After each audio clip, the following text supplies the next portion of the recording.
चलिए हम लोग शुरुआत करते हैं। आज विश्व इतिहास का दूसरा क्लास होगा इटली का एकीकरण।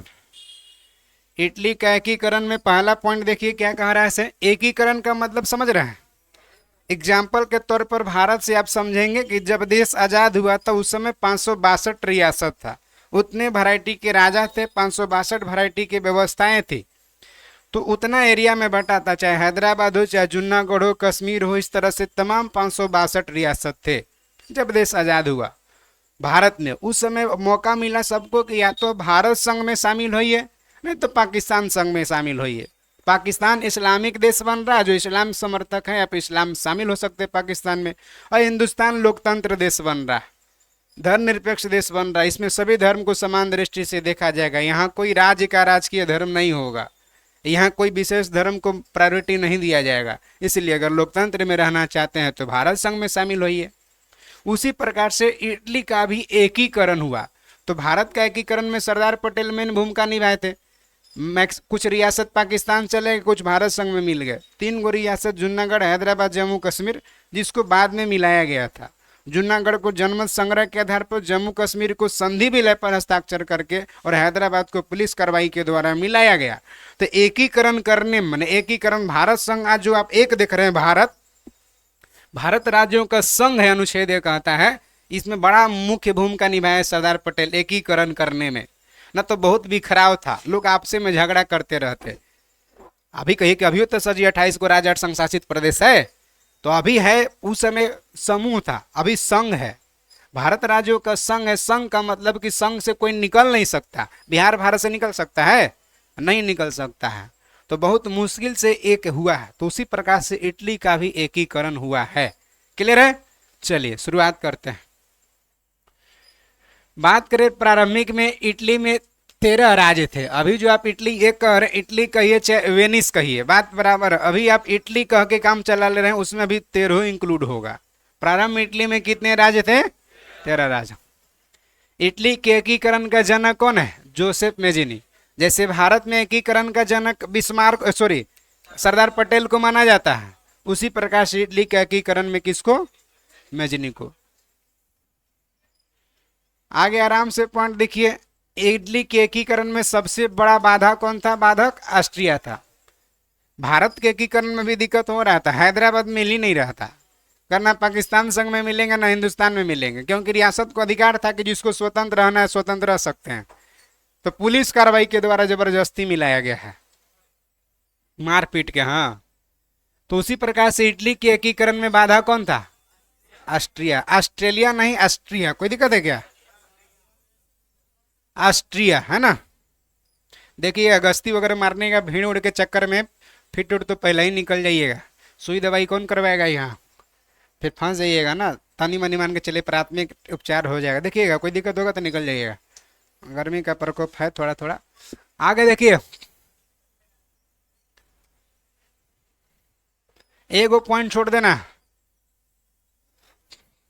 इटली की समस्या को, जो इटली के एकीकरण में जो समस्या हो रहा था, इटली की समस्या को काउंट काबूर ने अंतर्राष्ट्रीय समस्या बना दिया, पॉपुलर कर दिया। कौन? अच्छा, जो 3 वो पॉइंट टिक लगा है, इसमें किसी तरह का कोई दिक्कत नहीं ना है? नहीं, आ गया ये। अब इटली के एकीकरण का तलवार किसको कहते हैं? गैरीबाल्डी को कहा जाता है। इटली के एकीकरण का तलवार किसको कहते हैं? जैसे वीपी मेनन भी तो भूमिका निभाए थे, सरदार पटेल भूमिका निभाए थे, और भी लोग बहुत सारे वार्ता कर रहे थे। तो उसी में और भी, ऐसा नहीं खाली एगो मेजनी था, मेजनी के अतिरिक्त भी बहुत लोग रोल निभा रहे हैं। इटली के एकीकरण का श्रेय किसको जाता? जैसे भारत के एकीकरण का श्रेय पटेल को, मेनन को मुख्य जाता है, उसी प्रकार से इटली के एकीकरण का मेन भूमिका मेजनी, काउंट काबूर और गैरीबाल्डी। ज्यादा इन लोग पॉपुलर एकीकरण में बढ़ चढ़ के भूमिका निभाया। जैसे आंदोलन में तो बहुत लोग शामिल होते हैं, लेकिन जो आगे आगे चलते हैं, खाना पीना सब छोड़ के, एकदम सब धुआं धंधा काम काज छोड़ करके प्रोटेस्ट में बैठल रहते हैं, उन मेन हो जाते हैं। हाँ, तो बहुते भीड़ में रहता है लोग। तो वही बात है, मेजनी, काउंट काबूर और गैरीबाल्डी। यंग इटली स्थापना कौन किया? ईस्वी जरूरी नहीं है, हम खाली यंग इटली का स्थापना कौन किया? Joseph Mazzini. गैरीबाल्डी लाल कुर्ती नाम से सेना का संगठन किया था। भारत में भी बहुत सारे सेना का संगठन किया गया था एकीकरण में, जैसे पुलिस कार्रवाई के लिए गया था हैदराबाद, तो वहाँ पुलिस सब गया, मारपीट किया, ऑपरेशन पोलो चलाया, तब जाकर के एकीकरण हुआ। उसी प्रकार से इटली में भी गैरीबाल्डी लाल कुर्ती नामक सेना संगठन किया था, है ना। तो वहां भी स्ट्रगल करना पड़ा, लाल कुर्ती। आराम से पॉइंट में आ जाइए, एगो पॉइंट छोड़ देना है।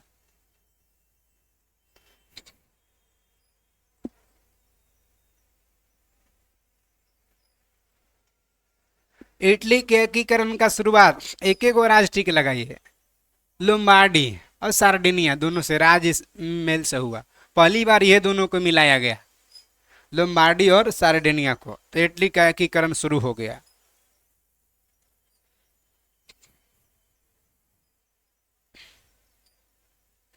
और रोम को इटली का राजधानी घोषित किया गया।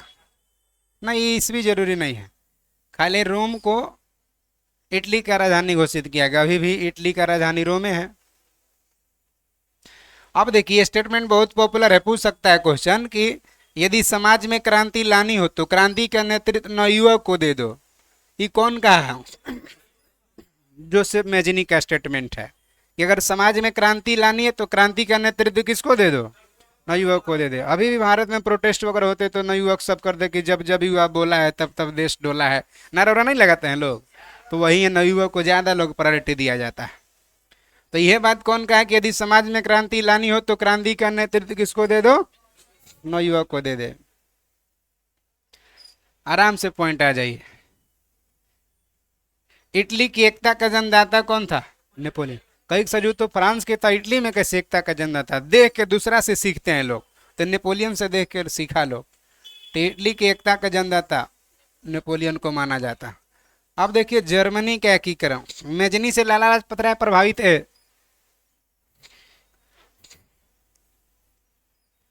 आगे आइए, जर्मनी के एकीकरण कौन किया?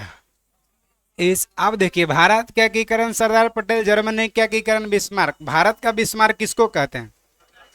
सरदार पटेल को। अब बिस्मार्क को लौह पुरुष कहते हैं, तो भारत का लौह पुरुष किसको कहते हैं? सरदार पटेल को। क्वेश्चन पूछता, आराम से पॉइंट आ जाइए। जर्मनी का सबसे शक्तिशाली राज्य कौन था? प्रसा। तो प्रसा के अगेंस्ट कोई जाएगा जल्दी? नहीं। बिस्मार्क जर्मनी के एकीकरण प्रसा के नेतृत्व में चाहता था कि प्रसा ही नेतृत्व करे, सबसे शक्तिशाली है, लोकल लोग उसका बात मानेंगे। बिस्मार्क को सबसे अधिक भय एकीकरण में किससे था? फ्रांस से, कि वह बाधक बनेगा, आकर के हस्तक्षेप करेगा। अब देखिए जर्मनी में भी राष्ट्रीयता का संदेशवाहक कौन है? नेपोलियन बोनापार्ट को माना जाता है। यहां भी मैसेज दे रहा है नेपोलियन बोनापार्ट, जर्मनी में भी। ऐसे ही नेपोलियन इतना पॉपुलर हो गया। आप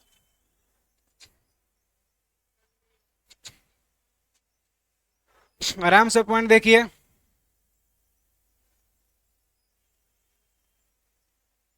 सब जरूरी नहीं। ऑस्ट्रिया का चांसलर कौन था? मेटरनिक था। डायरेक्ट कहेगा मेटरनिक कहाँ के था? ऑस्ट्रिया।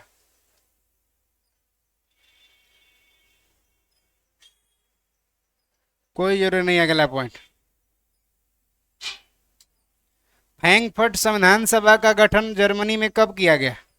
1848।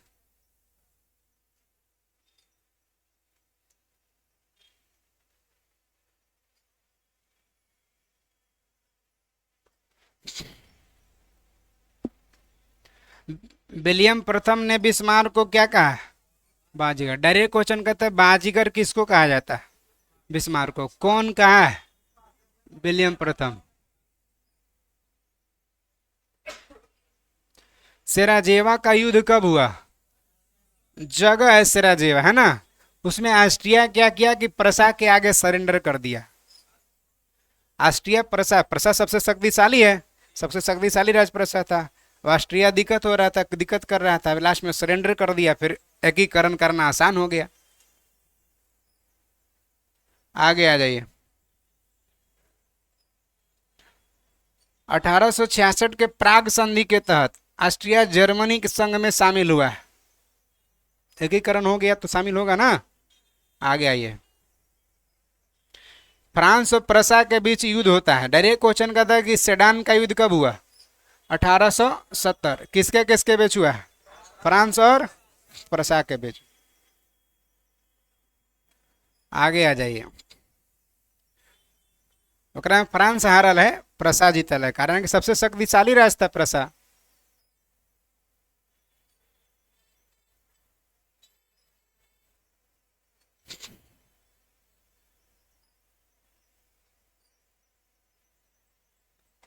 अब देखिए, फ्रैंकफर्ट का संधि कब हुआ? 1871 में। किसके किसके बीच हो रहा है? प्रसा और फ्रांस के बीच हो रहा है। एकीकरण करने के लिए झगड़ा के बाद संधि हो गया। सूडान के युद्ध के बाद जब फ्रैंकफर्ट संधि हुआ तो जर्मनी का एकीकरण संभव हो सका। देखबे कि फ्रांस कैसे संधि कर लिया, ऑस्ट्रिया कैसे समर्पण कर दिया, फिर प्रसा का नेतृत्व में जर्मनी का एकीकरण हो गया। आज ये रूसी क्रांति।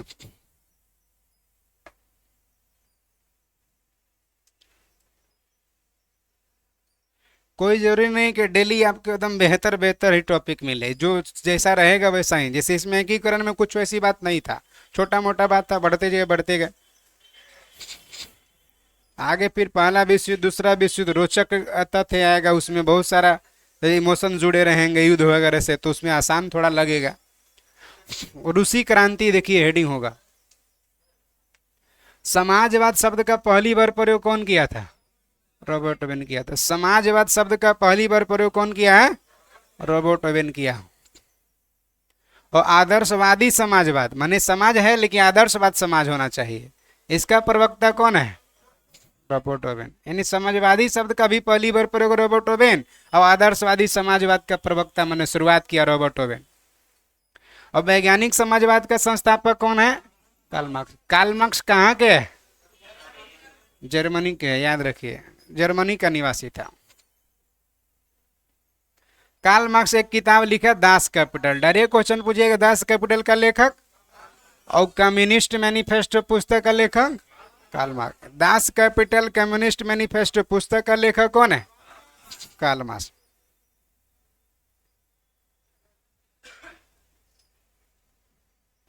अब फ्रांस में साम्यवादी व्यवस्था था ना, छोड़ देना, नहीं टिक लगाइए। फेबियन सोशलिज्म का नेतृत्व कौन किया? George Bernard Shaw. संगठन है, ये स्टेटमेंट बहुत पॉपुलर है, दुनिया के मजदूर एक हो, नारा कौन दिया? Karl Marx. रूस के शासक को क्या कहते थे? जार कहा जाता था, और जार था तो वही जारशाही व्यवस्था कहलाता था। रूस में जारशाही व्यवस्था, जार शासक का अस्तित्व कब समाप्त हुआ? 1917। वही रूसी क्रांति के दौरान समाप्त हुआ है। जार मुक्तिदाता के नाम से किसे जानते हैं? अलेक्जेंडर द्वितीय को। और रूस का अंतिम जार शासक कौन था? निकोलस द्वितीय। रूस क्रांति कब हुआ है? 1917 में। तत्कालिक कारण क्या रहा है? पहला विश्व में रूस का पराजय। रूस का पहला विश्व में पराजय हुआ और 1917 में रूस में क्रांति हो गया।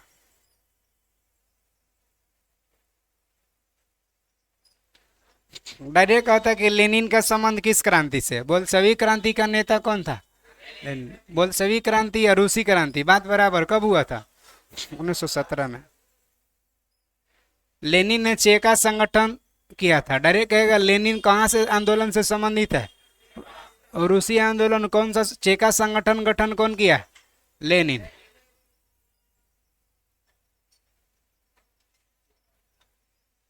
संगठन है वहाँ क्रांति करने के लिए, इसे फॉरवर्ड ब्लॉक हो गया भारत में, नहीं आजाद हिंद फौज हो गया भारत में, वैसे चेका संगठन है। कांग्रेस हो गया भारत में गठन हुआ था। लाल सेना का संगठन कौन किया? ट्रॉट्स्की। कौन देश में कर रहा है? रूस में। रूस के जार शासक अलेक्जेंडर द्वितीय का हत्या बम विस्फोट में हुआ था। कहा था किस रूसी जार शासक को बम विस्फोट में हत्या हुआ था? एक जार एक चर्च का नारा कौन दिया था? जार निकोलस द्वितीय।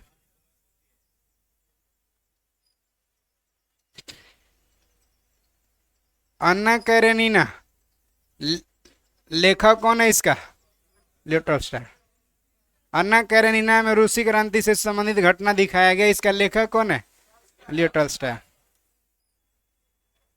शून्यवाद का जनक किसे माना जाता है?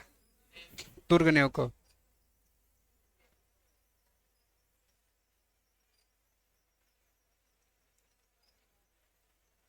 अब देखिए कहीं कहीं चर्चा में रहता है कि बोल्शेविक का मतलब क्या होता है? बहुसंख्यक। और मेंशेविक का मतलब क्या होता है? अल्पसंख्यक। वही बोल्शेविक क्रांति, तो बोल्शेविक क्रांति यानी बहुसंख्यक लोगों का क्रांति है ना? लेनिन इसी का नेता था, है ना? बोल्शेविक दल का नेता कौन था? लेनिन।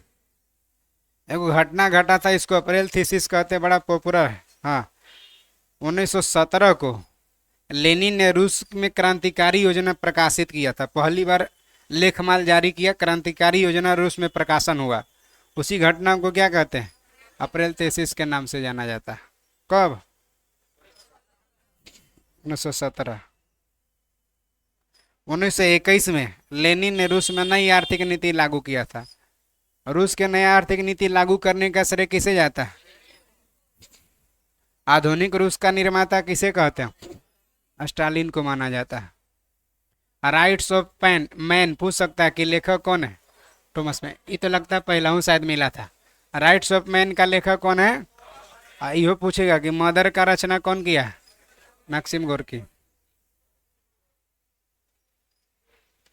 पहला विश्व युद्ध के दौरान लेनिन का नारा क्या था? युद्ध का अंत करो। चलिए आगे आ जाइए। औद्योगिक क्रांति। औद्योगिक क्रांति में थोड़ा सा पहले बेसिक इसका बैकग्राउंड समझ लिए, समझ में आ जाएगा। जैसे भारत में सबसे पहले यूरोपीय कौन आया था? पुर्तगाल। वास्को डी गामा 1498 में आया था। बाद में फिर 1502 में आया। अल्मोड़ा 1505 में आया। यानी पुर्तगाली लोग शुरुआत किए। पुर्तगाली लोग अब पहले शुरुआत में जब आए, वास्को डी गामा आया था तो कालीकट तट पर पहुंचा था। कालीकट तट पर उस समय राजा जमोरिन का शासन था। अब्दुल मजीद एक गुजरात के पथ प्रदर्शक था, व्यापारी था, जो कालीकट तट से गोवा तक ले जाने के काम किया वास्को डी गामा को। जमोरिन के दरबार में गया तो जमीरिन वास्को डी गामा का भव्य स्वागत किया था।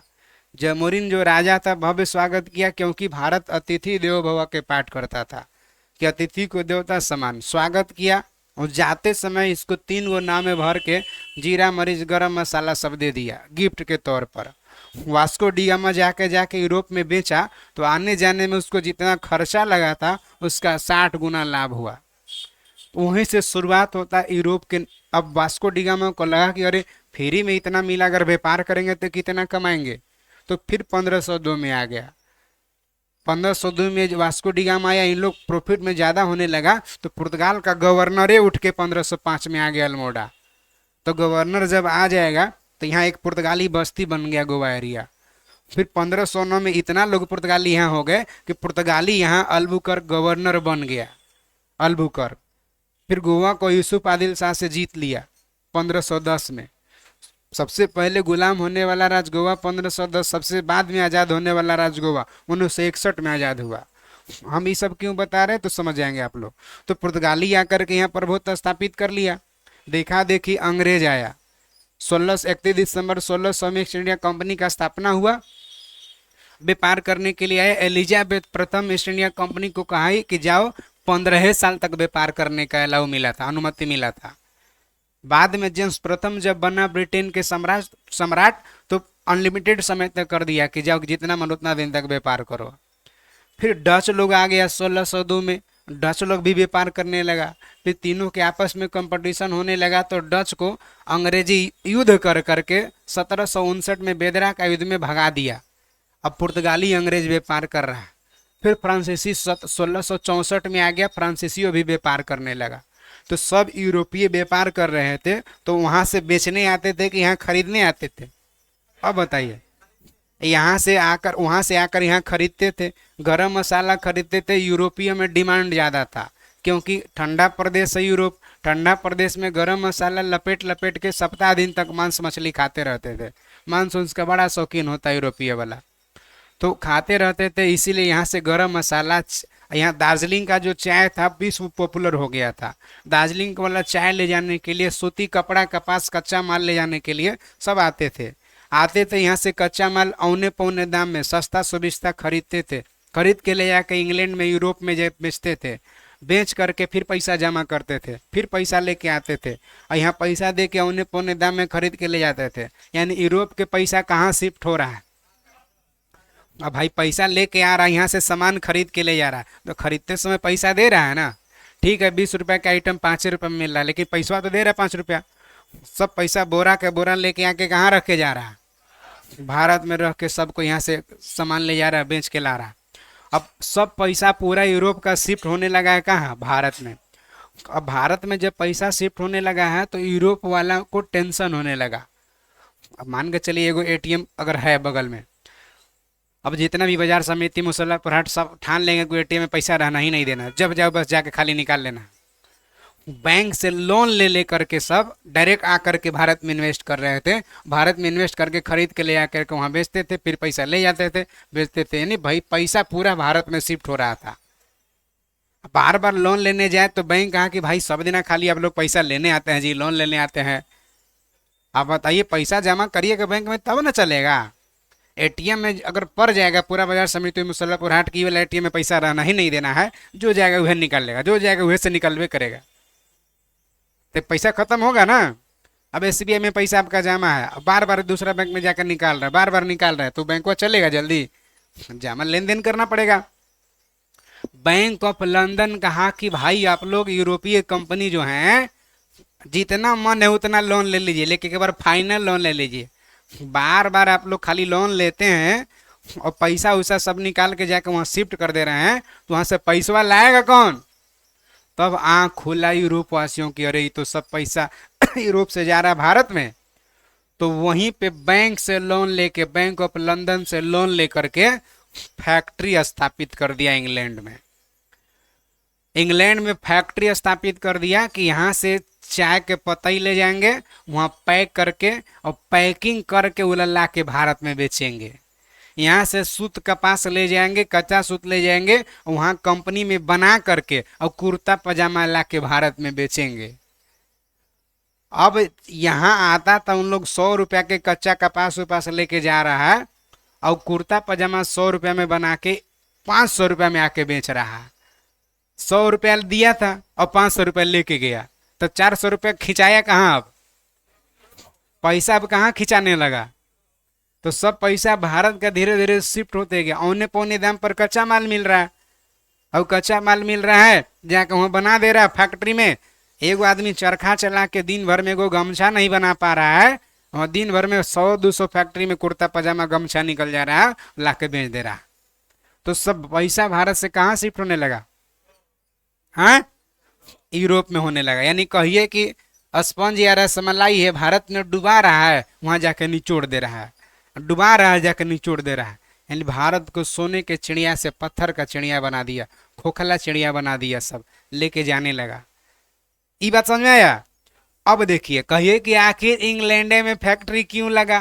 पहला कारण हो गया कि भारत जैसे इंग्लैंड के कई उपनिवेश था, चारों तरफ से औने पौने दाम में मिलता था, कच्चा वस्तु मिल जाता था, सामान मिल जाता था, ना, खरीद लेता था, खरीद कर ले जाकर बनाता। दूसरी बात, जिसके पास जितना ज्यादा उपनिवेश, अमेरिका जैसा उपनिवेश ब्रिटेन का उपनिवेश था, जिसके पास जितना ज्यादा उपनिवेश होगा प्रोडक्शन कर लेगा कुर्ता पजामा, बेचाना भी तो चाहिए। तो उपनिवेश ज्यादा ब्रिटेन के था, इसीलिए हर उपनिवेश को कुर्ता पजामा भेज भेज के बेचने लगा। मान के चलिए फैक्ट्री खोले चप्पल जूता बनावे के, फैक्ट्री उत्पादन तो कर ली, लेकिन बेचाएगा तब ना प्रॉफिट में रहिएगा जी। तो कच्चा माल मिल जाता था उपनिवेश के कारण ब्रिटेन को, और दूसरी बात होता था कि बेचने के लिए मार्केट भी मिल जाता था ज्यादा उपनिवेश होने के कारण। बहुत सारा बाजार था ब्रिटेन का, क्योंकि अमेरिका भारत जैसे कई गो देश था, धरती के 2/3 के मालिक ब्रिटेन बन गया था।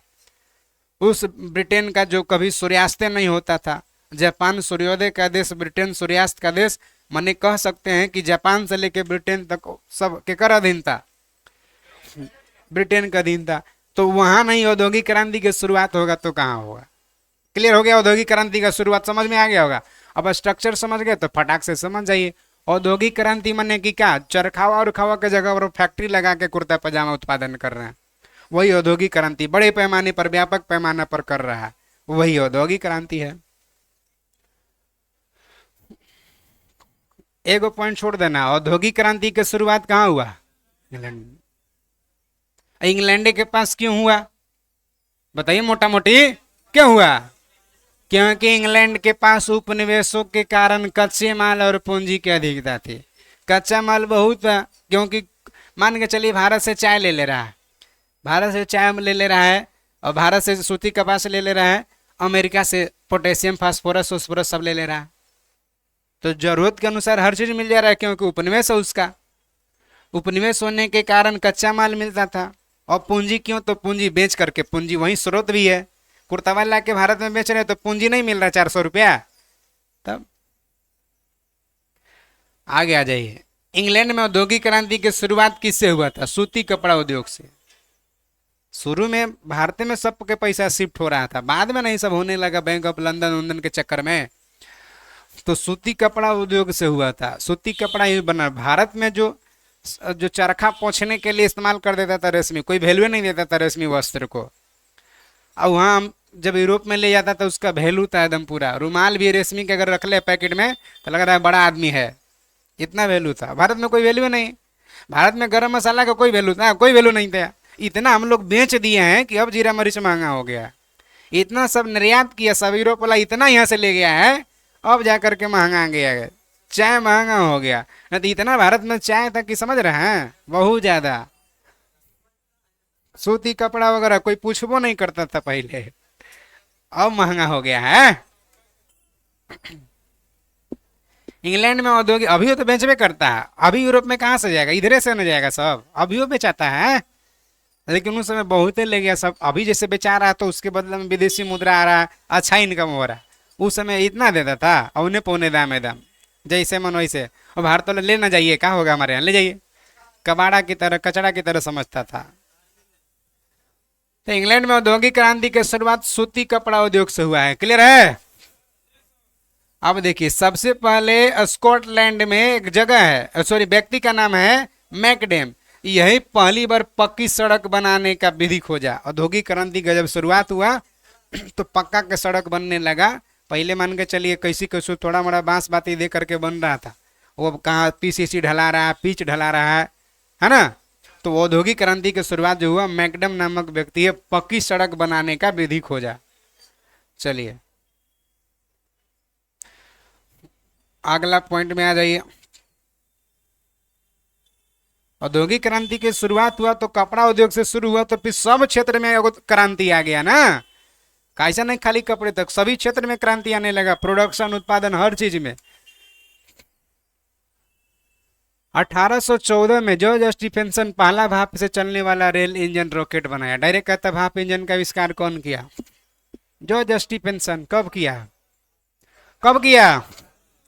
औद्योगिक क्रांति के दौर में जर्मनी इंग्लैंड का प्रतिद्वंदी था, कंपटीटर था जर्मनी। लेकिन जर्मनी टिकेगा इंग्लैंड के सामने? इतना उपनिवेश है, इतना बाजार है, नहीं ना टिकेगा। फिर भी प्रतिद्वंदी जर्मनी ही था कंपटीशन में, है ना। माने गांव में एगो ठेकेदार है तो दूसरा ठेकेदार भी कंपटीशन में है, उनके पास ज़्यादा आदमी है तो उनके पास कम आदमी है, दोनों ठेकेदार में कंपटीशन चल रहा है, जर्मनी और इंग्लैंड में। अब देखिए औद्योगिक क्रांति में देखिए और क्या क्या औद्योगिक आया भाई। क्रांति किस किस क्षेत्र में आया? बहुत चीज में आया, लेकिन सब जरूरी ना है, ये सब बहुत कम रेयर केस में पूछता है। एक सेफ्टी लैंप कर दिए, हम्फ्री डेवी आविष्कार किया। खदान वगैरह में लाइट के लिए, प्रकाश के लिए सेफ्टी लैंप लगाया जाता है आज भी, तो आविष्कार हम्फ्री डेवी कर दिए। इंग्लैंड में क्रांति, कहीं के जैसे अमेरिका में क्रांति वैसे इंग्लैंड में हुआ का? हाँ, इंग्लैंडो में क्रांति हुआ। इंग्लैंड में गृह युद्ध चार्ल्स प्रथम के शासनकाल में हुआ था। कब?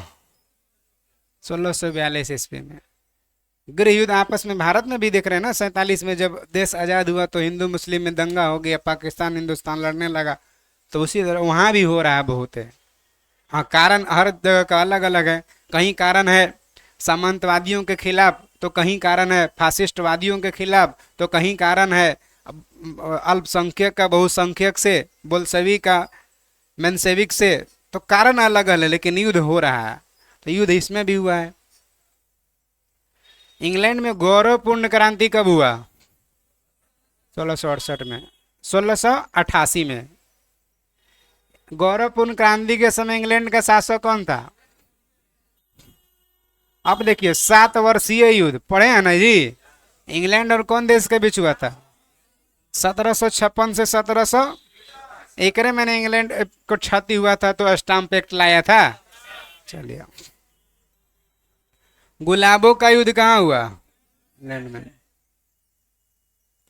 आगे आ जाइए एगो, हाँ ये देखिए बहुत ही महत्वपूर्ण पॉइंट है कि इंग्लैंड के सामंतों ने, सामंत मतलब मंत्री मंत्री है, लोग वहां के हैं। राजा का नाम है जॉन, यानी राजा जॉन है इंग्लैंड के, और इंग्लैंड के सामंतों ने 1215 में एक अधिकार पत्र पर हस्ताक्षर करने के लिए मजबूर कर दिया। पहली बार राजा को मजबूर करके हस्ताक्षर कराया। क्या ही बात? कहा कि भाई आप राजा जॉन, आप इंग्लैंड के राजा हैं, तो किस बात के लिए आप राजा हैं? आप हमारे विधायक किस लिए हैं? हमारा कल्याण करने के लिए, समाज का कल्याण करने के लिए, इसीलिए ना आप विधायक हैं, सांसद हैं।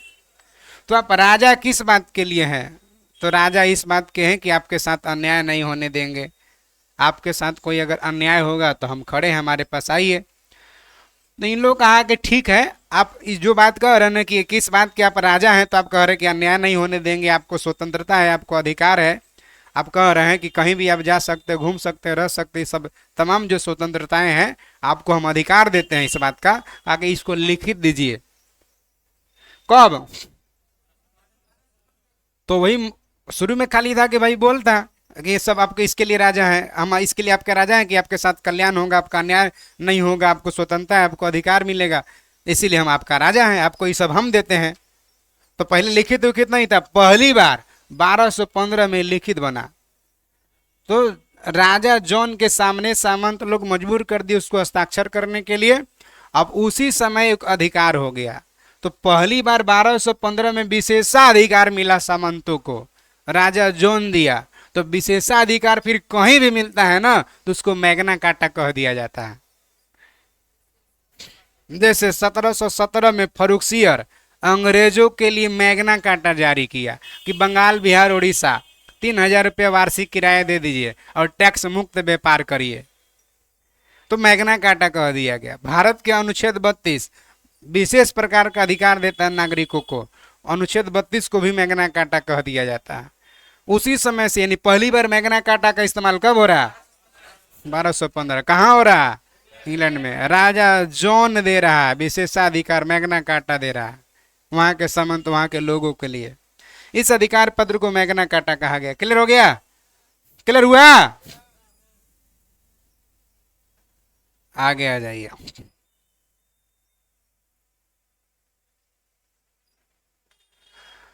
इंग्लैंड में ट्यूडर वंश के शक्तिशाली राजाओं के शासनकाल में संसद उनके हाथों की कठपुतली बनी रह गई। मतलब क्या है सर? तो ट्यूडर राजवंश इंग्लैंड में शासन कर रहा था। एलिजाबेथ प्रथम में ट्यूडर राजवंश से संबंधित थी।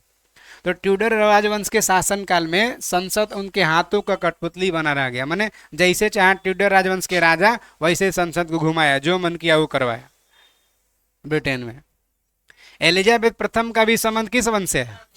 ट्यूडर वंश से है। इंग्लैंड में गृह युद्ध कितने साल तक चला था? 7 वर्ष तक। इंग्लैंड के किस राजा को फांसी दिया गया था? चार्ल्स प्रथम को फांसी की सजा दी गई थे। आगे आ जाइए। और कई में झगड़ा क्यों हो रहा है? तो वही राजा और संसद के खिलाफ कि भाई संसद कानून बनाने वाली व्यवस्था है तो आप जैसे मन वैसे बनवा रहे हैं। तो माने राजशाही लोग, ट्यूडर वंश के और संसदीय व्यवस्था, दो पक्ष में बंटकर गृह युद्ध हो रहा था।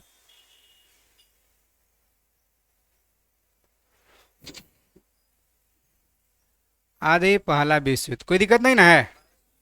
पहला विश्व, दूसरा विश्व दोनों हम लोग पढ़ेंगे आज। हाँ बस पहला विश्व, दूसरा विश्व दोनों पढ़ेंगे लगातार है। हाँ, पहला विश्व युद्ध दूसरा विश्व युद्ध दोनों, यानी कि एक में समझाएंगे तो दूसरा में तुरंत काम आ जाएगा आधा आधा चीज। तो इसीलिए दोनों हम लोग पढ़ेंगे, है ना। पहला विश्व युद्ध दूसरा विश्व युद्ध दोनों की चर्चा आज हम लोग करेंगे। हाँ, कोई बात नहीं है, बीच में टॉपिक को स्किप कर देंगे, बाद में फिर उसको पढ़ेंगे। जैसे पहला विश्व युद्ध पढ़ेंगे तो दूसरा विश्व युद्ध लगातार पढ़ने में थोड़ा आसान लगेगा, समझ में थोड़ा ज्यादा आएगा। विश्व युद्ध से नामे से स्पष्ट है कि कोई अकेले देश नहीं लड़ रहा हुआ है, क्रम में कई राष्ट्र कई दुनिया के देश लड़ रहे होंगे, ही ना। पहला विश्व युद्ध की शुरुआत डेट के साथ 28 जुलाई 1914। पहला विश्व युद्ध की शुरुआत कब हुआ है? जैसा कि कोई भी युद्ध कोई भी क्रांति का एक छोटा सा कारण होता है शुरुआत में, वही बड़े पैमाने पर ले लेता है। अगर अभी कोई हिंदू के लड़का के मुस्लिम के लड़का फैटा फैटी कर ले और फिर दूगो साथ देने आ जाए, मुस्लिम को दूगो साथ देना है हिंदू को, तो पता खाली वो कलम के लिए झगड़ा किया है और धीरे धीरे पूरा दंगा में बदल जाएगा। एक समुदाय के बीच में, मजहब के बीच में झगड़ा होने लगता है। कभी कभी ऐसा सामान्यता होता है तो नेट वेट सब बंद करना पड़ता है। शुरुआत एक छोटे स्टेज से, देखिए वही हो रहा है। पहला विश्व युद्ध 28 जुलाई 1914 को शुरू हो रहा है। कारण क्या है? तो ऑस्ट्रिया देश है द्वारा सर्बिया पर आक्रमण किए जाने के साथ ऑस्ट्रिया क्या किया कि सर्बिया देश पर आक्रमण कर दिया। ऑस्ट्रिया सर्बिया पर आक्रमण किया, बस शुरुआत यहीं से था। ऐसा ऐसा अभी देखिए कई गो आक्रमण हो रहा है। उत्तरी कोरिया अमेरिका का बीच संघर्ष, यूक्रेन रसिया संघर्ष, इजराइल ईरान संघर्ष, है ना। पहले इतना होता तब तक विश्व युद्ध हो जाता। बस खाली थोड़ी सा हुआ था कि ऑस्ट्रिया सर्बिया पर आक्रमण किया। कहीं आक्रमण करने का और छोर कुछ न कुछ तो होगा ना। तो सेराजेवा का हत्याकांड था। सेराजेवा हत्याकांड था। कहीं सेराजेवा हत्याकांड सर क्या? तो राजकुमार ऑस्ट्रिया के था, सर्बिया लोग घेर के मार दिया था। तो सेराजेवा हत्याकांड भी कह सकते हैं पहला विश्व युद्ध का तत्कालीन कारण, या ऑस्ट्रिया द्वारा सर्बिया पर आक्रमण भी कह सकते हैं। आखिर ऑस्ट्रिया सर्बिया पर आक्रमण क्यों कर दिया? क्या ऐसा मजबूरी रहा कि आक्रमण करना पड़ गया? तो उसके राजकुमार को हत्या की है, तो भाई राजकुमार की हत्या की है तो दूसरे के खिलाफ आक्रमण कर दिया। तो सेराजेवा हत्याकांड कह सकते हैं या ऑस्ट्रिया द्वारा सर्बिया पर आक्रमण कर सकते हैं। तत्कालीन कारण बना पहला विश्व युद्ध का। शुरुआत यहीं से होता है। कितने साल तक चला? 4 वर्ष तक। कई गो देश इसमें भाग लिया? 37 गो देश भाग लिया। इससे पहले कभी विश्व युद्ध हुआ था? जब विश्व युद्ध पहले कभी नहीं हुआ था तो एकदम पूरा खतरनाक हानि हुआ होगा, क्षति हुआ होगा। पहले कभी कोरोना आया था? एक बार ना कोरोना आया है। अगर अगली बार कोरोना आएगा तो जितना इस बार नुकसान पहुंचा पाएगा? सब लोग जागरूक हो गए हैं। अब कोरोना से निपट लेगा लोग आसानी से। क्या हो, कोई बात नहीं, तैयार है। मास्क फटाक से सबको लगा लेगा, एकदम फटाफट सैनिटाइजर लेके टाइट हो जाएगा, कोई दिक्कत नहीं है। सब काम क्लास व्लास भी चलते रहे, कोई दिक्कत नहीं है। अब उतना लोग नहीं हो, लेकिन पहली बार कोरोना आया किसी को पता ही नहीं था। काय फीट दूरी बनाना है, कोई मीटर में दूरी बना ले रहे थे, कोई फीट में दूरी बना रहे थे। कोई मास्क समझ रहे थे कि खाली चेक करने के लिए, कि पुलिस वाला के डर से मास्क लगाना है। डॉक्टर के पास इलाज कराने गया, 2 गो भाई गया, एगो मास्क लगा लेता, एगो नहीं लगा लेता। जरा डॉक्टर के पास जाना था वो नहीं लगाया था, और जो लिया गया वो लगाया था। दे दो भैया, भाइयों वाला मंग के लगा के चल गया डॉक्टर के पास। ओकरा हुआ होगा, भाइयों को हो गया होगा। ये सब जानकारी पहले था नहीं था, लेकिन अब जानकारी होगा कि ना हमारा मास्क खाली हम ही यूज करेंगे। यानी इसलिए मास्क नहीं लगाना है कि डॉक्टर के पुलिस के डर से, इसलिए लगाना है कि हमारा जो वायरस होगा हमारी तक सीमित रह जाएगा। ये सब जागरूकता आ गया। अब तो कोरोना उतना नुकसान कर पाएगा? तो पहला विश्व युद्ध इतना नुकसान किया होगा, उतना दूसरा चाहे तीसरा चौथा पांचवा कोई हो जाए नुकसान कर पाएगा? नहीं करेगा। देखिए कितना नुकसान किया, हम लोग पढ़ेंगे। पहला विश्व युद्ध का तत्कालीन कारण है ऑस्ट्रिया के राजकुमार। कहाँ के राजकुमार है? ऑस्ट्रिया के राजकुमार। नाम उसका राजकुमार क्या? फर्डिनेंड। ऑस्ट्रिया के राजकुमार नाम क्या है? फर्डिनेंड। बोस्निया की राजधानी सेराजेवा में, बोस्निया की राजधानी 1914 को हत्या कर दिया गया। सर्बिया वाले लोग कर दिया ऑस्ट्रिया के राजकुमार के हत्या। मतलब यूपी वाले कर दिए बिहार के राज्यपाल का हत्या। मैं एग्जाम्पल में ऐसा नहीं कर दिए, समझ रहे हैं। यानी ऑस्ट्रिया के राजकुमार का नाम है फर्डिनेंड, जो सर्बिया के लोग हत्या कर दिए सेराजेवा में पकड़ करके। अब देखिए जून में 1 महीना मात्र पहले हुआ था, 28 जून 1914 को हत्या किए थे। अब 1 महीना हुआ 28 जुलाई 1914 को ऑस्ट्रिया आक्रमण कर दिया। केकरा पर कर दिया? आखिर सर्बिया पर क्यों किया, दूसरा पर क्यों नहीं किया? सर्बिया वाला ने हत्या किया है। और 37 को देश भाग लेगा, लेकिन शुरुआत बस इतना ही से हुआ था। शुरू में एक मर्डर हो गया, एक एक मर्डर से पूरा विश्व युद्ध हो गया। अभी कई गो मर्डर रोज हो जा रहा है, तब विश्व युद्ध हो रहा है? नहीं हो रहा। आगे देखिए, पहला विश्व युद्ध के संपूर्ण देश जो है, माने पूरे विश्व जो है, लगभग 37 को देश भाग है। समझ रहे हैं? अभी 1 2 देश भाग लेता है तो कहता है कि अरे बाट रे बाट, युद्ध चल रहा है, युद्ध चल रहा है। 37 को देश भाग लिया, नहीं, पूरा दुनिया लड़ रहा है।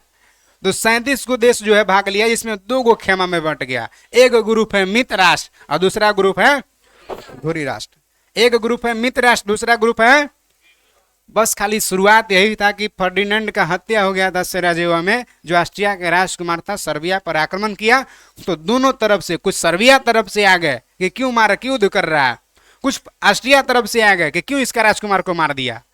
नहीं हो गया? ऑस्ट्रिया तरफ से आ रहा है कि इसका राजकुमार को क्यों हत्या कर दिया, और सर्बिया तरफ से आ रहा है कि हत्या हो गया तो तुम पूरा सब कोई देश आक्रमण कर देगा। दोनों तरफ से बंट गया, 2 गो खेमा में हो गया, मित्र राष्ट्र और धुरी राष्ट्र। धुरी राष्ट्र का जो मेन लीडर था वो कौन था? जर्मनी कर रहा था। कहीं कि जर्मनी ऑस्ट्रिया देने है कि सर्बिया देने? ऑस्ट्रिया देने। यानी जो आक्रमण किया है, जेकरा पर किया होकरा पर नहीं, जो आक्रमण किया उस तरफ से जर्मनी लड़ रहा। जर्मनी धुरी राष्ट्र, यानी ऑस्ट्रिया अधूरी राष्ट्र है, जर्मनी है धुरी राष्ट्र। इसमें शामिल और भी देश हैं, ऑस्ट्रिया, हंगरी, तुर्की, बुल्गारिया, इटली। पहला विश्व युद्ध में जर्मनी के साथ देने वाले देश हैं ऑस्ट्रिया, हंगरी, तुर्की, बुल्गारिया, इटली। जर्मनी कोई हल्का मुल्का देश नहीं है।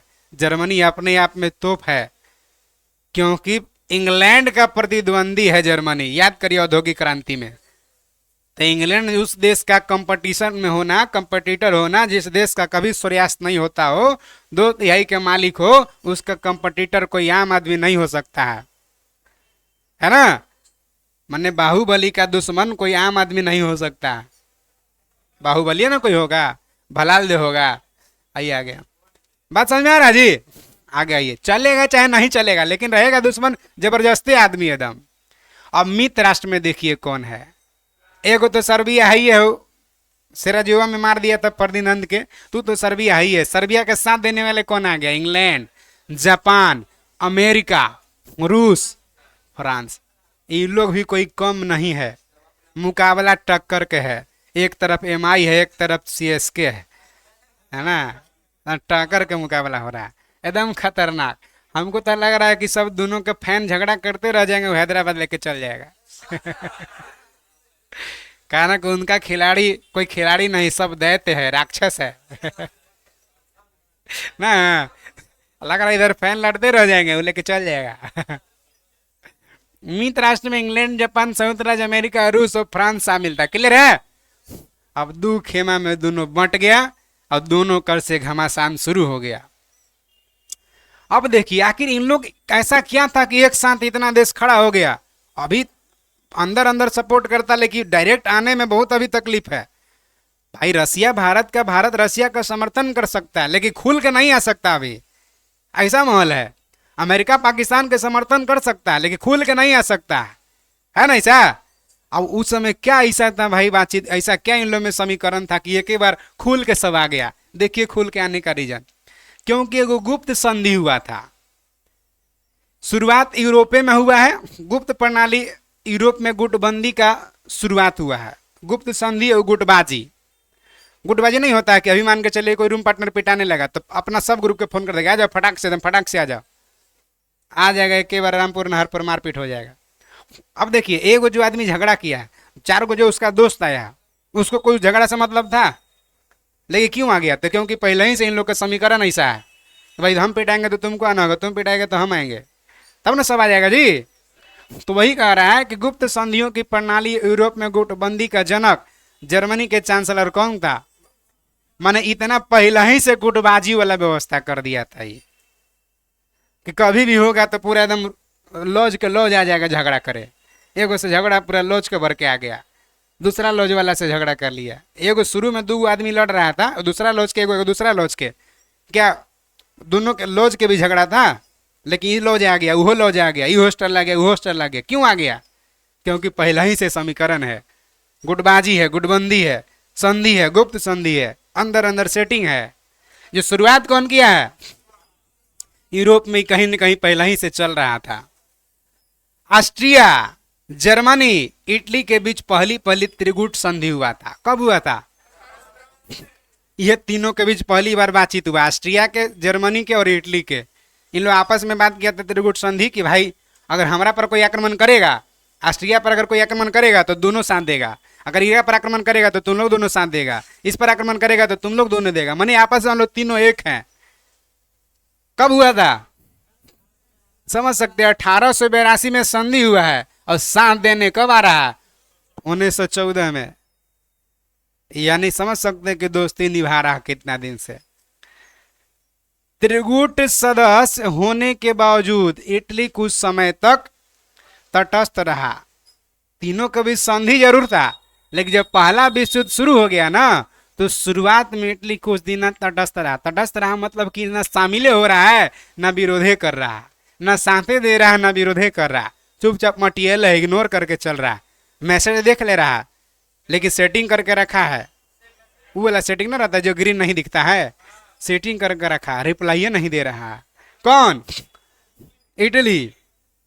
लास्ट में फिर अंततः इटली 1915 में, समझ सकते 14 में युद्ध शुरू हुआ है, 1915 में ऑस्ट्रिया, हंगरी, जर्मनी के खिलाफ शामिल हो गया ना। देख रहे हैं इटली कितना गद्दारी वाला काम किया।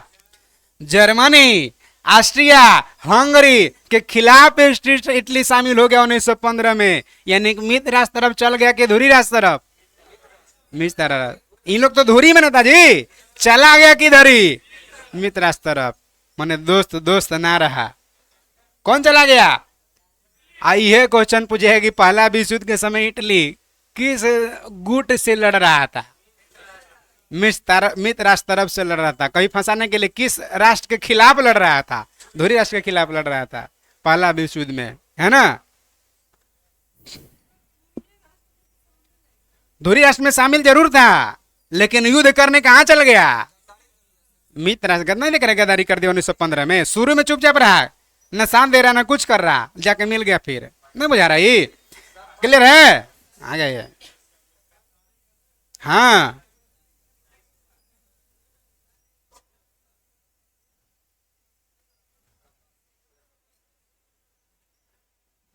दुश्मनों से युद्ध होता तो जीत लेते, लेकिन गद्दारी दोस्तों ने कर दिया। नहीं, आगे पॉइंट देखिए क्या कर रहा।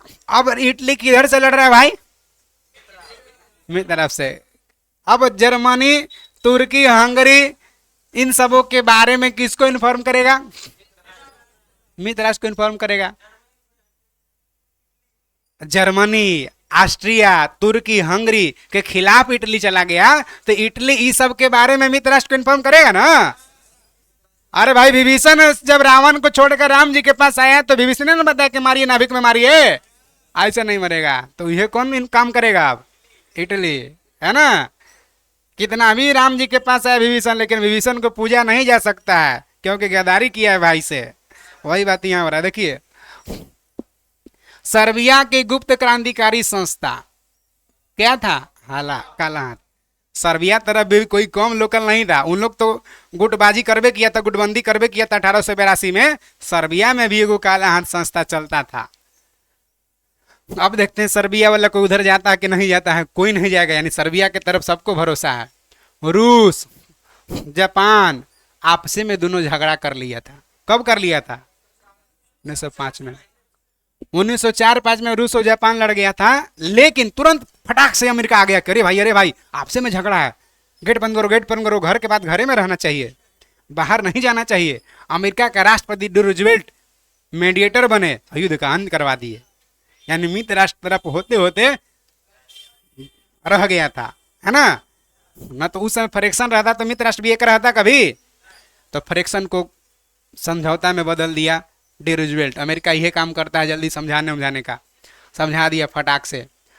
तब जाके मोरक्को संकट हो गया 1906 में। अब मित्र राष्ट्र तरफ से मोरक्को संकट हो रहा है। यूरोप में मोरक्को संकट। ये क्या है सर जी? वहां मैंने अनाज उत्पादन बंद हो गया, अकाल पड़ गया मोरक्को में ना।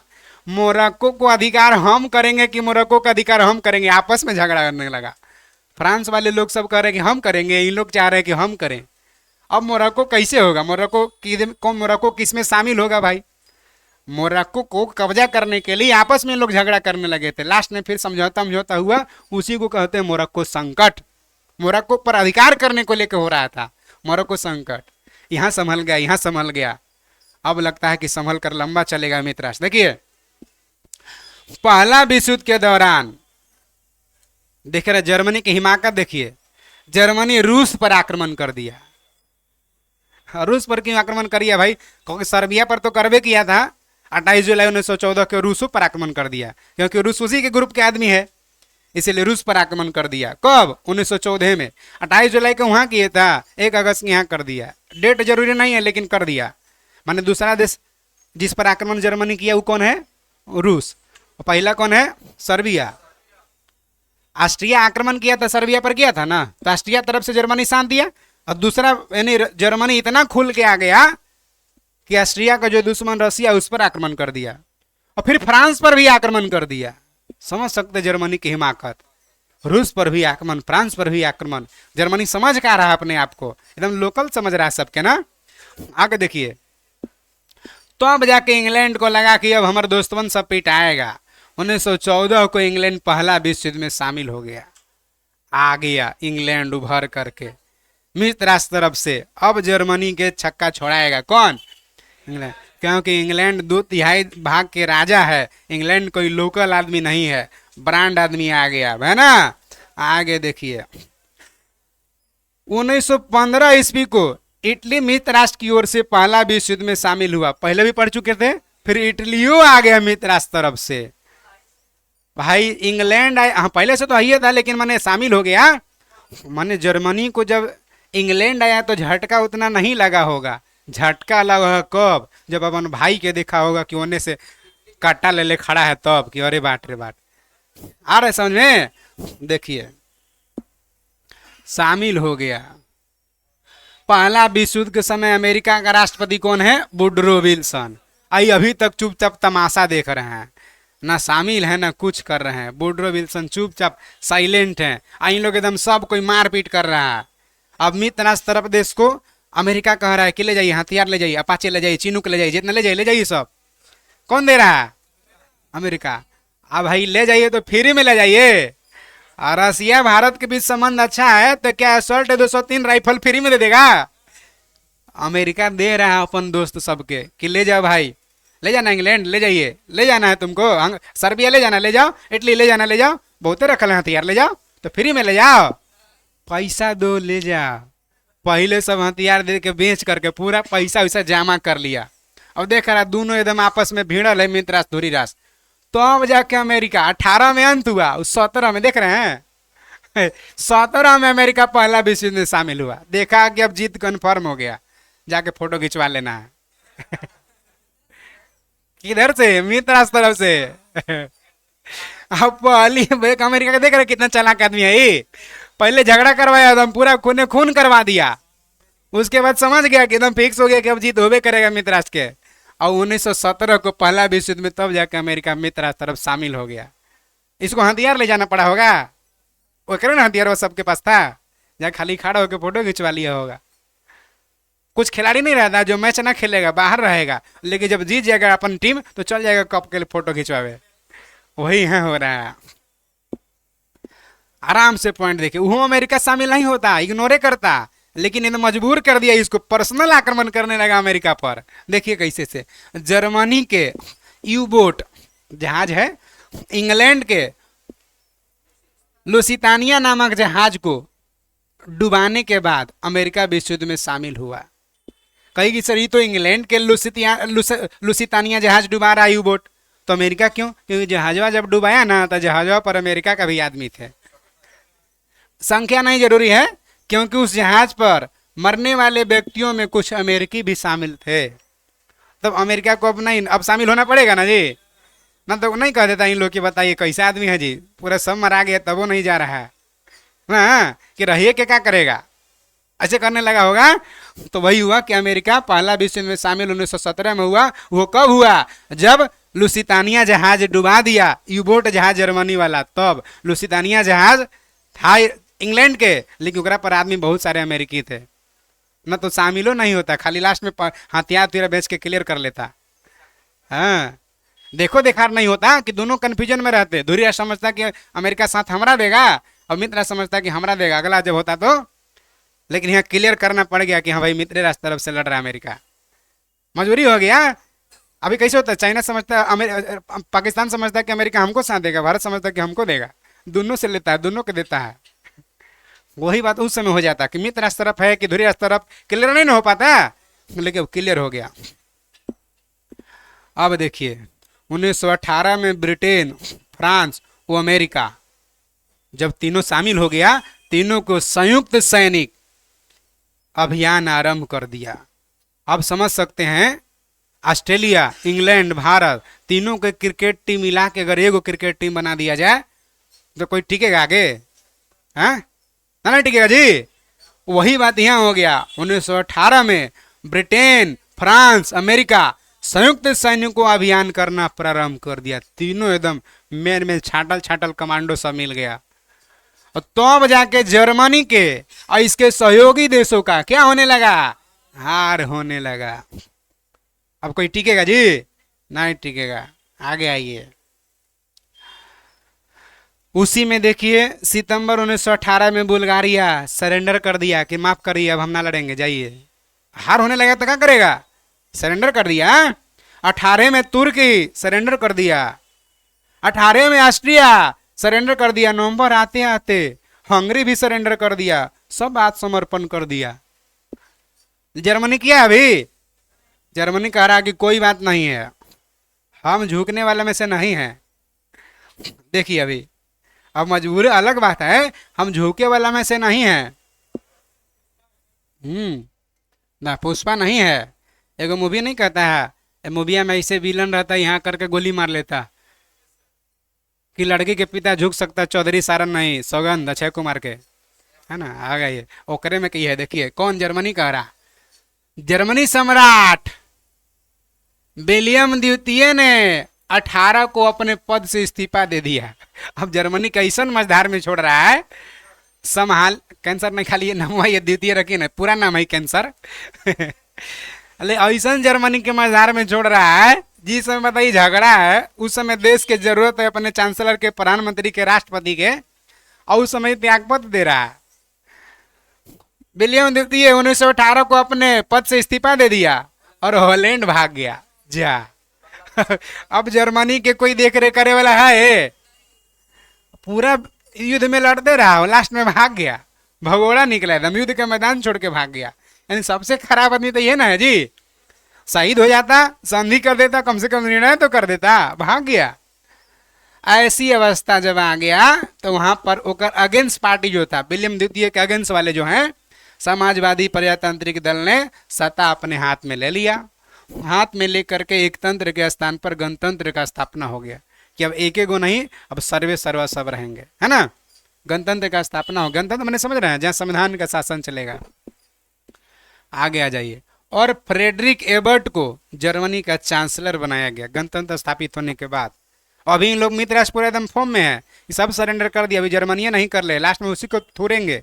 इन लोग पूरा फॉर्म में एकदम है, और इन लोग उधर ऐसा हो रहा है घटना। देखिए 1918 को नवंबर डेट के साथ, हाँ 11 नवंबर 1918 को युद्ध विराम का संधि पर हस्ताक्षर कर दिया गया, और तब जाके पहला विश्व युद्ध समाप्त हुआ। अगेंस्ट पार्टी किया तो अब, लेकिन अब युद्ध में क्षति तो नहीं बनी हुआ होगा जी। अब इतना ज्यादा क्षति हुआ, मित्र राष्ट्र वाला सब कह रहा है कि भाई दो के झगड़ा था, सर्बिया ऑस्ट्रिया के, इन लोग आपस में निपटा लेता। तुम जर्मनी इतना तेज क्यों बन गया कि रूस पर आक्रमण कर दिया, फ्रांस पर आक्रमण कर दिया, सुलझा देता, झगड़ा क्यों कर दिया? इसीलिए सबसे ज्यादा खराब आदमी तो जर्मनी हो, यानी वहीं पे दोनों के झगड़ा को सुलटा देना चाहिए था, आपसी छोड़ देना चाहिए था। तुम साथ दिया, इसका मतलब पहला विश्व युद्ध का दोषी तुम हो। जब पहला विश्व युद्ध का दोषी तुम हो, इतना खून खराबा हुआ, इतना गोले बारूद असले खत्म हुए हैं, इतना सब नुकसान हुआ, इस सब का भरपाई तुम करेगा। किसको कह रहा है? जर्मनी कहेगा हम ना करेंगे, ऐसे करेगा? जर्मनी हारा ले भाई, सिर झुकैले है, जोजी जोजी कह रहा है yes sir yes sir yes sir, खाली कर रहा है कौन? जर्मनी। देखिए जर्मनी के साथ कैसे सब बेइज्जती कैसे उसको बैठा के करेगा से देखिए। 18 जून 1919 को पेरिस के शांति सम्मेलन हुआ कि भाई अब युद्ध छोड़िए, अब सम्मेलन किया जाए, अब शांति बहाल किया जाए, जिसमें 27 को देश भाग लिया था। 37 को में से 27 को देश भाग ले लिया। मगर शांति का जो संधि है, कंडीशन तय कर रहे थे, वो कौन तय कर रहा था? Britain, France, America. देख रहे हैं, संधि शर्त यही लोग तैयार कर रहा है। कोई धुरी वाला? सब है कौन? मित्र वाला। अपन दही के कोई खटा कहेगा? मित्र इस तरफ कुछ होने देगा इन लोग? देखिए क्या कह रहा, पेरिस शांति सम्मेलन में शांति संधि के कंडीशन निर्धारण करने वाले जो 3 राष्ट्र, उन तीनों राष्ट्राध्यक्ष कौन थे? वे थे अमेरिका के राष्ट्रपति वुड्रो विल्सन, अमेरिका शामिल है तो वुड्रो विल्सन, ब्रिटेन के प्रधानमंत्री लॉयड जॉर्ज और फ्रांस के प्रधानमंत्री जॉर्ज क्लेमेंसो। यही लोग तीनों शांति का शर्त कंडीशन तय कर रहा है। वर्साय का संधि कब हुआ? ये जो संधि, वर्साय पेरिस जगह है, फ्रांस में वर्साय जगह है। 1919 को जर्मनी के साथ हुआ इस संधि। संधि के तहत तय किया गया, क्या तय किया गया? तो देखिए जर्मनी को कितना डिमोरलाइज किया जा रहा है। 1 लाख तक सीमित सेना कर दिया गया कि जर्मनी की सेना 1 लाख से ज्यादा ना इसके पास रहेगा, ना ही फड़फड़ाएगा, ना रहेगा ना कूदेगा। जर्मनी को डिमोरलाइज किया। दूसरा बात क्या कर रहा, वायुसेना भी नहीं रखेगा, नेवी भी नहीं रखेगा, अधिकार छीन लिया। बस खाली अपने व्यवस्था बनाए रखे, ना तो कहीं आक्रमण करे भर रहने दिया, ना कोई आक्रमण से बचने के लिए रहने दिया। खाली अपने व्यवस्था, विधि व्यवस्था बनाए, खाली गार्ड कांस्टेबल रहेगा बस। 1 लाख ऐसे कह रहा है। और इतना ही नहीं, देखिए जर्मनी जितना भी उपनिवेश जीता था ना, सबको छीन करके मित्र राष्ट्र अपने में बांट लिया। जर्मनी बहुत सारा जीता था, जर्मनी के सारे उपनिवेश विजित राष्ट्र ने आपस में बांट लिए। और जर्मनी का भी जो उपनिवेश था जहां जहां, वो सब जो राष्ट्र मित्र राष्ट्र जीता है आपस में बांट लिया। देख रहे जर्मनी को कितना डिमोरलाइज किया। तो जर्मनी में सब सर झुका के, मजबूरी है। लेकिन जर्मनी में उस समय जो छोटा बच्चा होगा, आगे चलकर बड़ा बड़ा बनेगा, चाहे बच्चा जन्म लेगा, तो अमेरिका, फ्रांस और ब्रिटेन के समर्थक जन्म लेगा कि विरोधी जन्म लेगा? कहेगा तुम लोग हमारे दादाजी के साथ ऐसा किया था, अब नहीं चलने देंगे। करेगा ना जी कि बहुते हुआ, अब नहीं चलेगा, अब आर पार के लड़ाई होगा, ऐसे ना सोचेगा वो सब। जर्मनी पहला विश्व युद्ध जब हुआ, वर्साय की संधि हुआ, वही दूसरा विश्व युद्ध का आगाज कर दिया। ना इतना अपमानजनक के संधि करता, ना जर्मनी के लोग डिमोरलाइज होते, ना इतना शत्रु पैदा होता मित्र राष्ट्र के। शत्रु तो पैदा खुद कर लिया इन लोग। अब देखिए इतना ही नहीं कर रहा है, युद्ध के हर जाना, युद्ध में जो खर्च हुआ है वो के रूप में जर्मनी को पैसा नहीं पूछे 1 रुपया, लेकिन देख रहे हैं उस समय के 6 अरब 10 करोड़ पौंड राशि मांगा गया। सब उपनिवेश भी छीन लिया, सेना भी कम कर दिया। युद्ध में उसका भी तो नुकसान हुआ होगा, उतना पैसों मांगा काहे ला? कि युद्ध में इतना सबका नुकसान हुआ, भरपाई कौन करेगा? तू करेगा। ऐसे देख रहे हैं। अब मजबूरी है जर्मनी का, चुपचाप सह लिया, यानी अंतरराष्ट्रीय, अब सह लिया तो संधि के तहत फिर युद्ध अंत हो गया कि अब केकर प्रभुत्व चल रहा पूरे दुनिया में? मित्र राष्ट्र के। धुरी राष्ट्र चुपचाप मटियले रह रहा होगा, तनी मनी कुछ होगा, झगड़ा झंझट भी रहता होगा तो चुपचाप मुंह बांध के चल जाता हो, कोई बात ना है।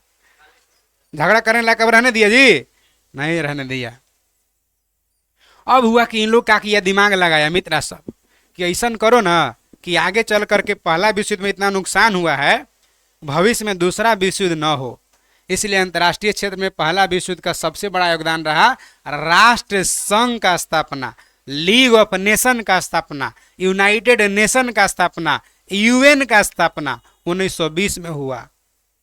यूएनओ नहीं, यूएन, राष्ट्र संघ का स्थापना हुआ 1920 में। क्यों? इस उद्देश्य से कि आगे भविष्य में दूसरा विश्व युद्ध न हो। पहला इतना क्षति पहुंचाया, इतना नुकसान हुआ, अब बताइए सब स्थापना किया होगा तो मेन प्रभु तेकरा में केकर होगा? मित्र राष्ट्र सबके। तो मित्र राष्ट्र के इतना प्रभुत्व होगा तो मित्र राष्ट्र अपने अकॉर्डिंग ना सब सिस्टम सिस्टम बनाया होगा जी, कंडीशन शर्त सब बनाया था। अब इसमें क्या हुआ, आगे चल करके इसका जो शर्त तय किया गया था यूएन का, मित्र राष्ट्र कोई मानिए नहीं रहा। बस खाली किसके लिए बनाया गया है? जो कमजोर कमजोर राष्ट्र उसके लिए। इन लोग main main America France Britain ये सब कर रहे हैं, कोई बात नहीं है, नहीं कर, कोई बोलता ही रे कौन क्या कह रहा है? फ्रांस अमेरिका ब्रिटेन, इन लोग इसका संधि को नहीं मान रहा। सब गरीब देश के लिए, कमजोर देश के लिए सब बनाया है। अब देखिए तो लास्ट में उन लोग भी सहते सहते बर्दाश्त नहीं होगा, कहेगा हम नहीं मानेंगे। पहला विश्व युद्ध के दौरान होने वाली वर्षाई की संधि, दूसरा विश्व का बीजारोपण हुआ। क्लियर हुआ? हाँ, अब दूसरा विश्व युद्ध कर लेने गले। हाँ,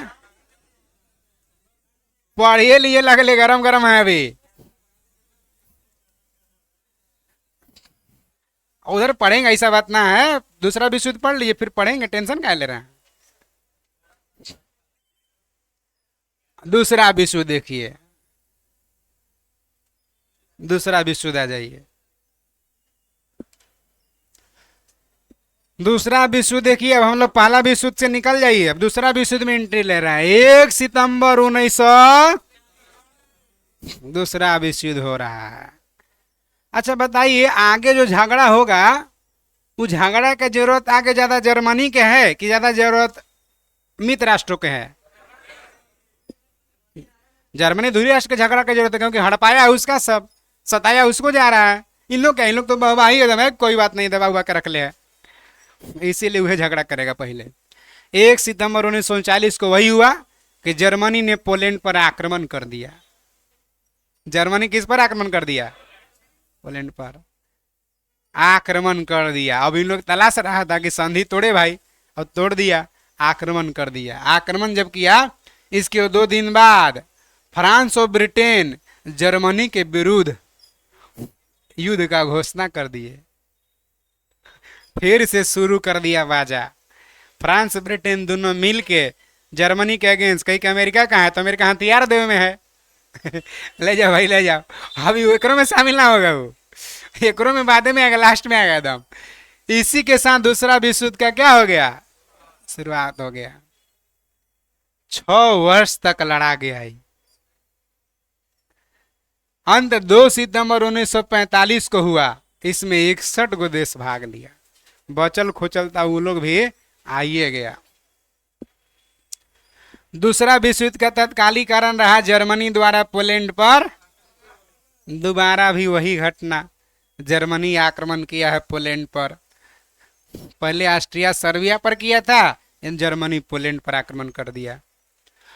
दूसरा विश्व युद्ध के दौरान जर्मनी जनरल रोमेल है, जर्मनी का जनरल, एकदम से क्या क्या कमी रह गया था पिछला विश्व युद्ध में, वो कमी वाला पॉइंट पर तो मजबूती से पेश आएगा ना।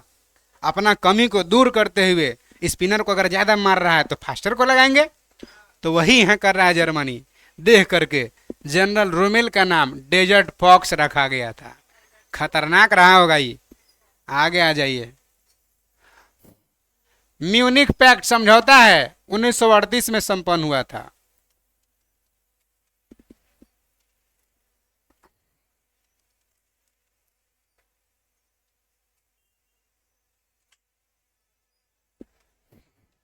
जर्मनी ने वर्साय की संधि का उल्लंघन कब कर दिया? वर्साय की संधि 1 लाख से ज्यादा नहीं रखेगा, वायुसेना नहीं रखेगा, नेवी नहीं रखेगा, सब संधि का सब नहीं मानेगा, हटाओ। कब हटा दिया? तब 1939 में आक्रमण करेगा। अब स्पेन में गृह युद्ध हो गया। कब? स्पेन में गृह युद्ध हो गया और संयुक्त रूप से इटली और जर्मनी का पहला शिकार स्पेन हुआ। कोई इटली जर्मनी, अरे भाई इटली किधर से आ गया? पहला विश्व युद्ध में तो इटली किधर से लड़ा था? जर्मनी के खिलाफ लड़ा था। और स्पेन में गृह युद्ध हुआ तो स्पेन पर कब्जा करने के लिए जब जर्मनी पहुंचा तो साथ देने के लिए इटली भी पहुंच गया। कहा कोई बात नहीं है दोस्त, सुबह का भूला अगर शाम में आ जाए तो उसको भूला नहीं कहते, आ जा। कौन बुला लिया? जर्मनी। दोनों मिल के स्पेन का पहला शिकार कर लिया। जा, अब दोनों मिल गया तो भाई पुराना दोस्त आया है तो समझ रहे हैं, पार्टी सार्टी तो चलवे नहीं करेगा जी। जर्मनी द्वारा सोवियत संघ पर आक्रमण कर दिया गया, मान योजना बनाया, प्लानिंग पहले किया। जर्मनी सोवियत संघ पर आक्रमण करने का प्लानिंग किया, क्योंकि 15 राष्ट्र है ओकरा में भाई, ऐसे ठेकान आक्रमण नहीं करेगा, इस पर थोड़ा संभल संभल के युद्ध लड़ना। पहले लगातार बैक टू बैक खाली आक्रमण करते गया तब ना हार गया। योजना बनाया, उस योजना का नाम क्या रहा? Operation Barbosa.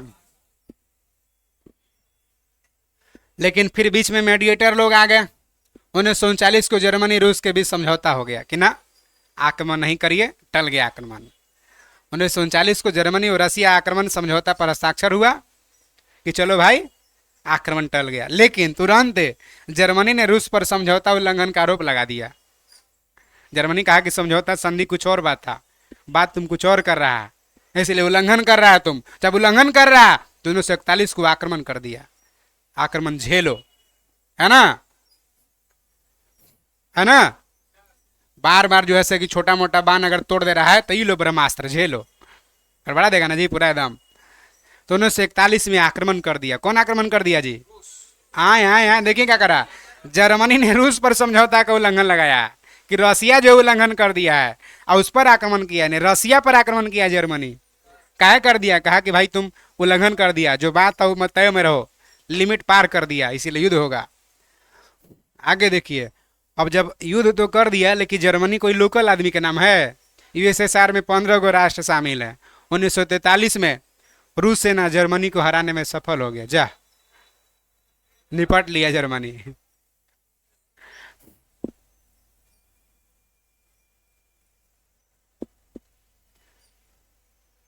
जर्मनी की ओर से दूसरा विश्व युद्ध में 1940 को इटली प्रवेश किया। देख रहे हैं, एंट्री मार दिया। चलो ठीक है, अब साथ देने तो जर्मनी का कॉन्फिडेंस बढ़ गया कि चलो भाई पिछला बार तो कम थे, अभी कम से कम मेरे को बढ़ा है और दोस्त आ गया है, चलो ठीक है। अब देख रहे हैं, अमेरिका दूसरा विश्व युद्ध में 1941 को एंट्री मारा। कहा 1939 में शुरू हुआ है। देख लिया कि किधर का किधर पलड़ा भारी है। और उसका कारण क्या रहा? जापान द्वारा 1941 को हवाई द्वीप स्थित पर्ल हार्बर अमेरिका नौसैनिक अड्डा पर जबरदस्त हमला। आए कही के जापान, तो हाँ इस बार जापान मित्र राष्ट्र को छोड़ के किधर चला गया? धोरी रास्ते तरफ। कहेगा दूसरा विश्व युद्ध में जापान किधर से लड़ा, किसके खिलाफ लड़ा? अमेरिका को मजबूरी में आना पड़ गया। अमेरिका इसीलिए न देख रहा था कि भी कौन किधर जा रहा है। तो जापान 1941 में अमेरिका का हवाई द्वीप, अभी अमेरिका में है, होनोलुलु इसका राजधानी है, उस पर पर्ल हार्बर के अमेरिका सैनिक अड्डा को जबरदस्त हमला कर दिया था जापान, क्योंकि धोरी रास्ते तरफ से लड़ने लगा। अच्छा बताइए जापान क्यों धोरी रास्ते तरफ से चल गया भाई? ये तो मित्र राष्ट्र के था। संधिया जो शर्त हो रहा था, जापान को बुलेबो किया था इन लोग, अमेरिका, फ्रांस, ब्रिटेन, ये तीनों ने तय कर रहा था। लीग ऑफ नेशन बनाया तो कुछ एक वैल्यू दिया इसको, आगे जब युद्ध करे सब हम साथ दें, और जब मलाई लेने के बाद वो खाली तुम लोग तीन हो जाएगा जी, हम जा तुम ही लोग तीन लोग लड़ना है तो लड़ो, हम ना लड़ेंगे। इसीलिए जापान आ गया होगा, समझ में आया? दूसरा विश्व युद्ध के समय इंग्लैंड का प्रधानमंत्री कौन था? Winston Churchill. अब ये विंस्टन चर्चिल, इसका मतलब है दूसरा विश्व युद्ध के समय विंस्टन चर्चिल, यानी भारत दूसरा विश्व युद्ध में शामिल था कि ना? शामिल था। विंस्टन चर्चिल बिना भारतीयों से पहला विश्व युद्ध में शामिल है भारत, दूसरा भी, क्योंकि ब्रिटेन शामिल माने भारत शामिल, क्योंकि ब्रिटेन का हिंदू उपनिवेश था भारत। दूसरा विश्व में 1939 में बिना भारतीयों से पूछे युद्ध में झोंक दिया था। इसीलिए ना कांग्रेस लोग नारा दिया, ना कोई भाई ना कोई पाई 1939 में। और जितने भी सरकार में शासन कर रहा था कांग्रेस सब त्याग पद दे दिया था। तो मुस्लिम लीग मुक्ति दिवस मनाया था 1939 में। तो विंस्टन चर्चिल प्रधानमंत्री था। अमेरिका का राष्ट्रपति कौन था? Day Roosevelt.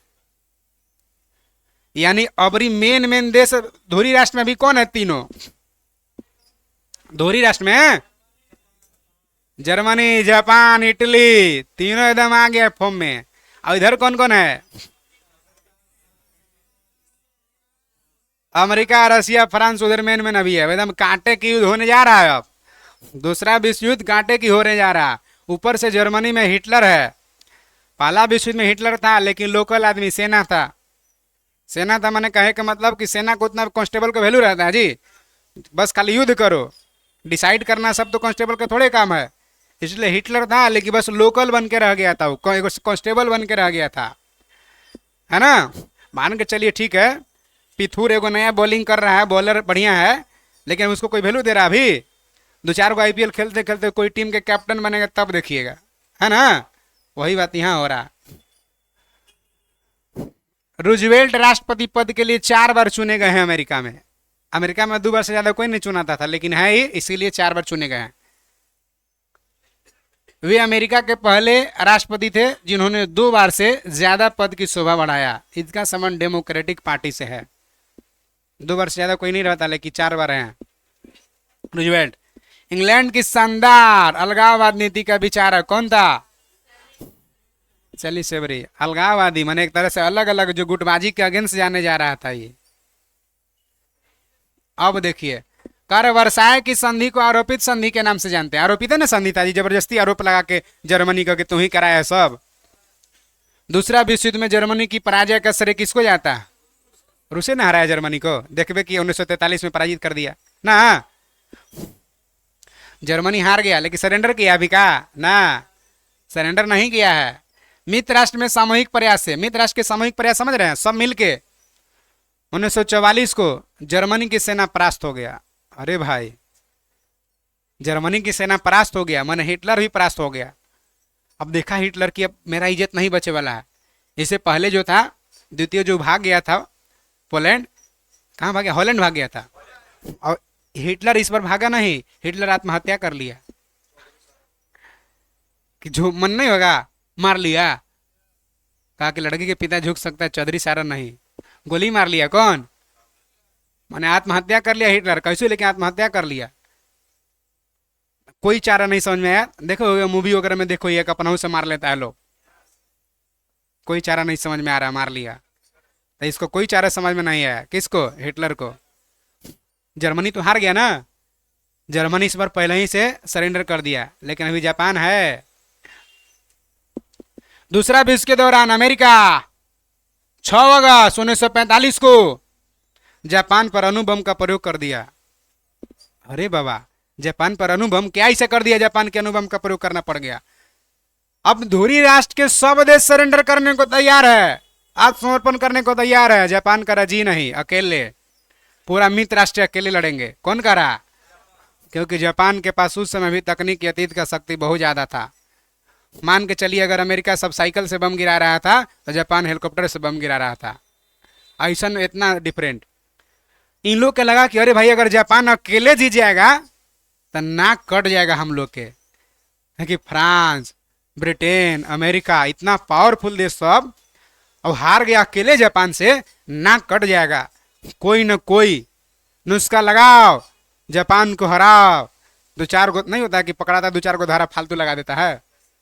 जापान को हराने के इन लोग योजना सोचने लगा। जापान पर्ल हार्बर पर अटैक किया था अमेरिका वाला, जो नौवा डूब गया था।